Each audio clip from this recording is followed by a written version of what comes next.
जोंनि बे जिथि बोसोरसालिया जथुमा दुलाराय गुदि बाथौ धोरोम आफादनि बे समाव जोङो दिनैनि फुंनि समावनो जथुमा सालिथारनाय सिजौ गायनाय बाथौ दुमनाय आरो सालामि होनाय बे हाबाफारिफ्रा जोबबाय। बाथौ बेखेवनाय आरो बाथौ खुलुमनाय बे हाबाफारिया सोलिगासिनो दङ।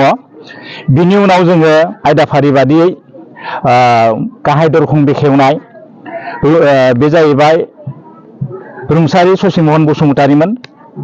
बिनि उनाव जोङो बेखेवबावदों आलासि जिरायसालि, बे रुंसारि कुसिल बसुमतारीनिमोन।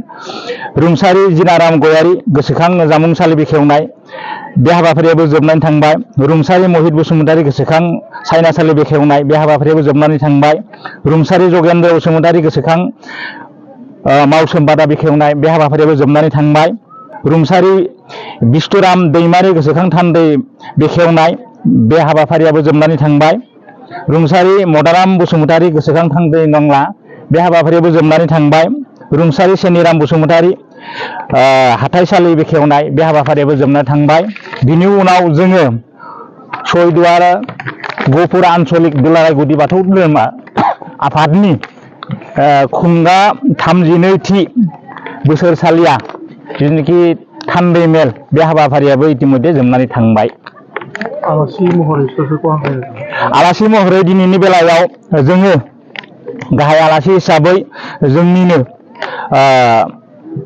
बिहाली समष्टिनि MLA मुस्रि रन्जित दत्त बिथांखौ जोङो 4 बाजियाव गाहाय आलासि हिसाबै जोंनि खुंगा जिथि बोसोरसालि जथुमाखौ बेखेवनो थाखाय जोङो हांख्रायदों। बिथाङा इतिमध्ये फैगोन आरो फैगोन होननानै बिथाङा खोथा होखादों। बिनि उनावबो जोङो दिनैनि बे हाबाफारि बादियै 5:30 रिंगायाव जोंनि बिहाली चटिया समष्टिनि ex-MLA मुस्रि प्राणेश्वर बसुमतारी बिथाङाबो थान्दै मेलाव बाहागो लाफैगोन आरो बिथांखौ जोङो थान्दै मेलनि बेखेवथि हिसाबै बरायनानै लागोन।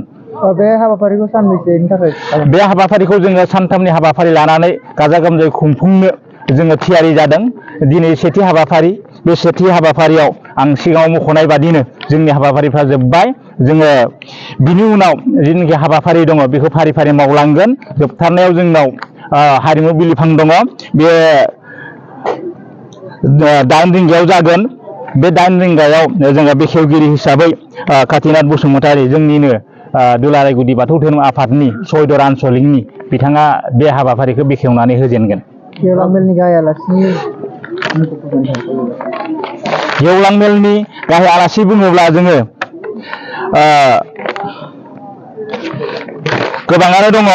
बिनि मादाव जोङो EAM दावबायसा बर' बिटिआरनि ओमफ्राय मुस्रि कमल कान्त बसुमतारी मोसाहारि जेनेरेल सेक्रेटारि इच्छानि, मुस्रि रोनगोरा नार्जारि MP RS, मुस्रि मिनिस्वर बसुमतारी CM BKWAC, मुस्रि पल्लव लोचन दास MP तेजपुर समष्टि, मुस्रि ताना लाहि तारा MLA 14 दैमुख ST।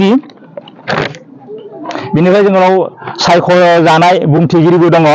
बिथांनि मुङानो जाहैबाय नीलकान्त गयारि, गाहाय नेहाथारि बर' थुनलाइ आफाद, मुस्रि दिपेन बर' आफादगिरि दुलाराय बर' फरायसा आफाद, मुस्रि गणेश चन्द्र मोसाहारि बोसोनगिरि दुलाराय गुदि बाथौ आफाद। माननि आलासि हिसाबै जोङो मुस्रि प्राणेश्वर बसुमतारी ex-MLA चटिया समष्टिनि, मुस्रि उत्पल बरा लकेल MLA गहपुर समष्टिनि, मुस्रि रन्जित दत्त MLA बिहाली समष्टिनि, मुस्रि राजु चन्द्र बसुमतारी समाज सिबियारि चिरां डिस्ट्रिक्टनि, डक्टर बासिराम ब्रह्म नार्जारि गहपुरनि बिथांमोना बे समाव बाहागो लाफैगोन।